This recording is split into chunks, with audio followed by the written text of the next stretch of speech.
Hello to everyone. I hope everybody's having a wonderful day and wanted to thank everyone for tuning in to the podcast, A Million Starts of Self Empowerment. I do feel that we are making a lot of headway these days. Much is going on in terms of personal development, uh, particularly according to various traits and personalities an individual decides on taking themselves. I do have a lot more information. Unfortunately, I cannot share at the moment, as this is a series, or based on a series, a book, A Million Stars to Self Empowerment, which is available on Amazon. And this is only volume one. As mentioned in the past, through the introduction and history of the book, that the experiences have been in terms of past experiences, obviously, but there are present things that are also going on, which are being put to task. This is Abdul Fattah Muhammad, the author of the book himself. And at this point, I'm going to pick up from where we left off in the book.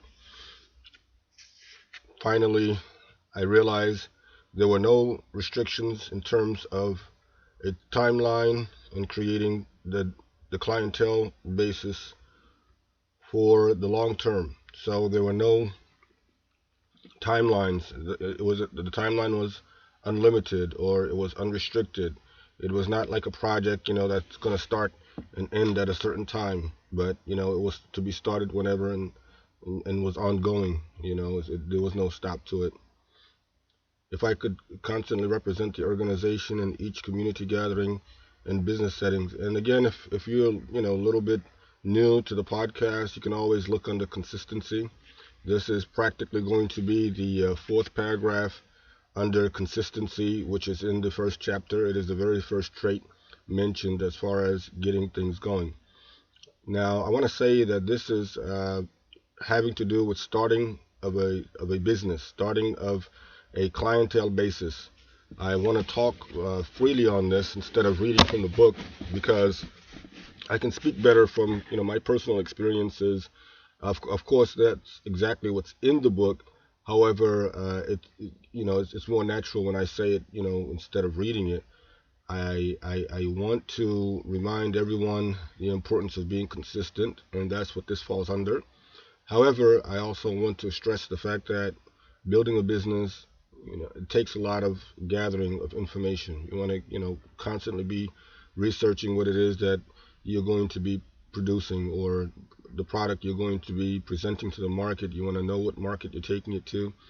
And there are certain questions marketeers usually have as the basis for this. Who is your clientele? What are they looking for? What are you presenting? Where are you presenting it at? And why are you presenting it at that particular place or that particular time? And as I mentioned, building a business requires information, particularly from, who you're going to be doing business with and why you're going to be doing business with them. What is their contact information, saving it, making sure that, they are in a thumb's reach. This is really important. So I did that for a number of years, making sure that I was getting everybody's information as much as possible.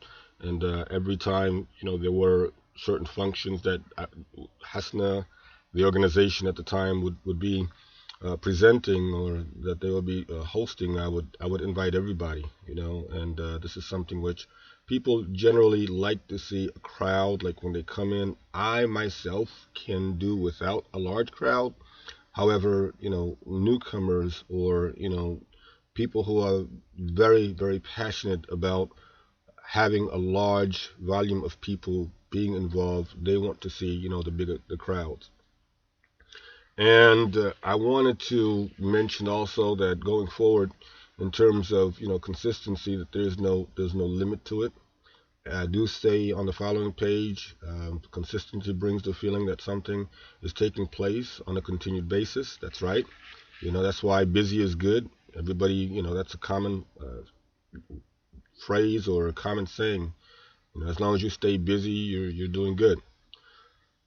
And that sometimes I mentioned some certain methods that I would have cold calling, and I would follow up with people who did not respond to my text message, And at times I would just call and check on people. And this is really important to be consistent with, and really believe in yourself and believe in the effort when you're doing this, and constantly, regularly, steadily making relationships between yourself and the effort, making, growing your information basis, growing your knowledge basis, exploring all the opportunities that are at stake, all the opportunities that may come in handy when establishing a business, or uh, whilst being, motivated to be consistent.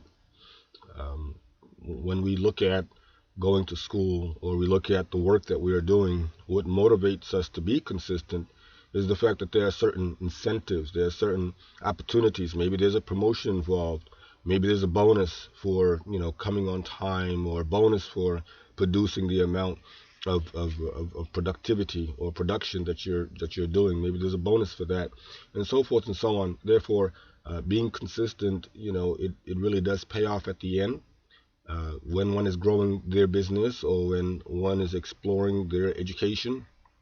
They always look at, getting to class or turning in assignments on time, and building that from an earlier stage is much better than having to deal with it later on.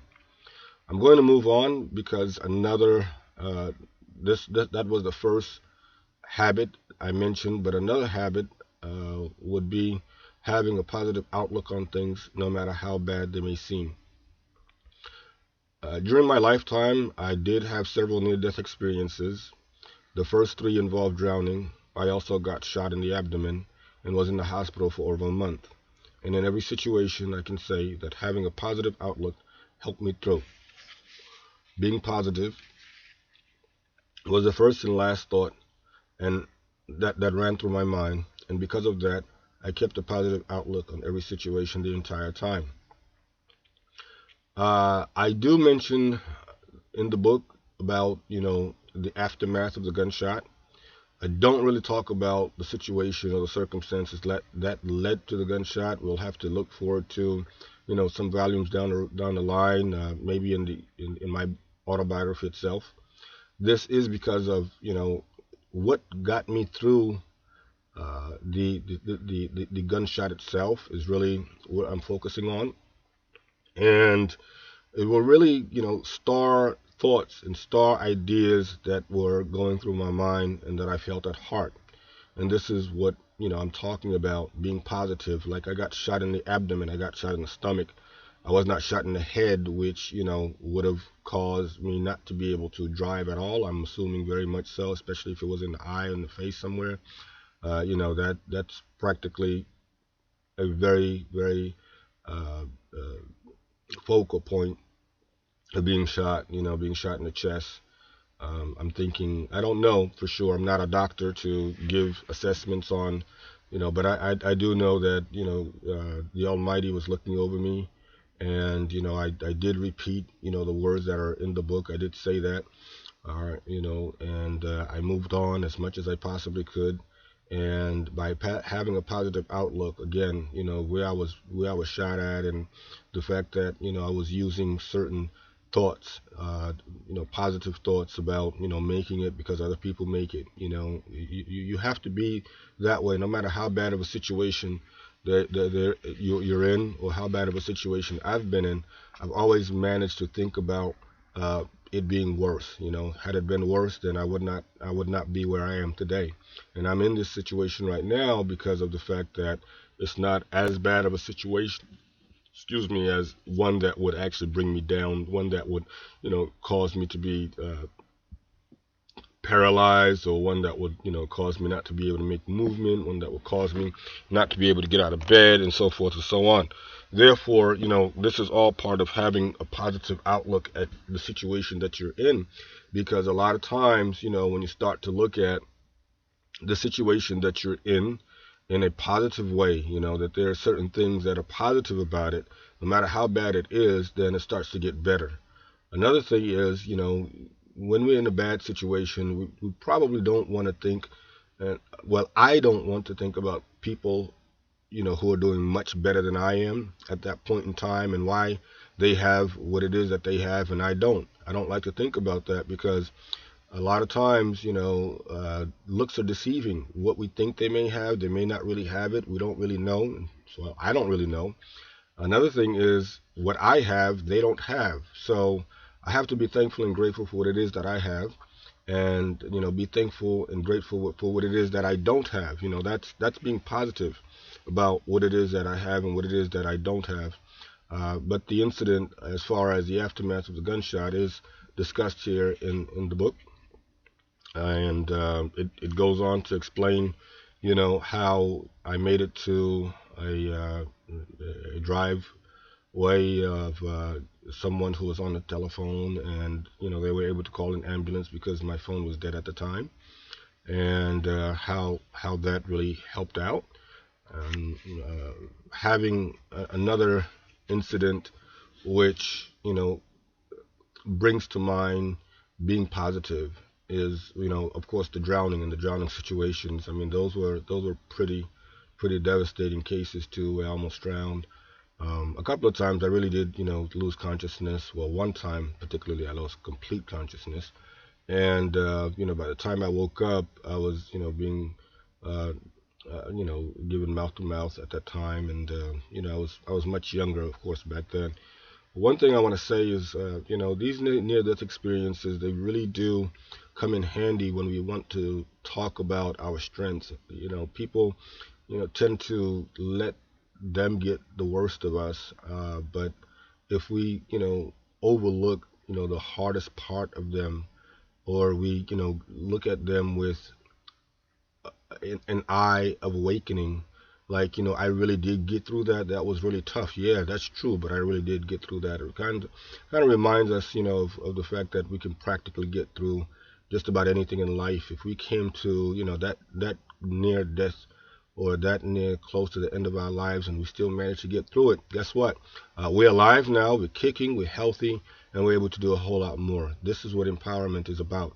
And again, through peace and harmony, passion, pure passion to the information, and education which is within us, we're able to do so much more than what we think we cannot do, so much more than what we've been able to do.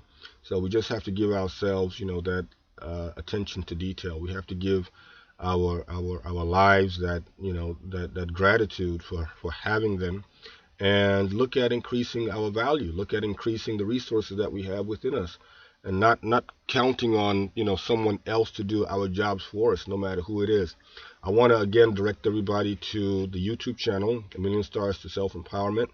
I want to also direct everyone to a millionstarsofempowerment.com, which is the blog. Please feel free to also email me at f.muhammad@hotmail.com. And I want to thank our technical team, Mr. Latif and his crew, for their wonderful job that they've done throughout this process. And hopefully we'll see you next time. Everybody who has been able to get the book, please do hold your books and say, I have a million stars to self-empowerment within me. It is time for me to do whatever it is that I need to do to succeed. It only took one of them to succeed anyway.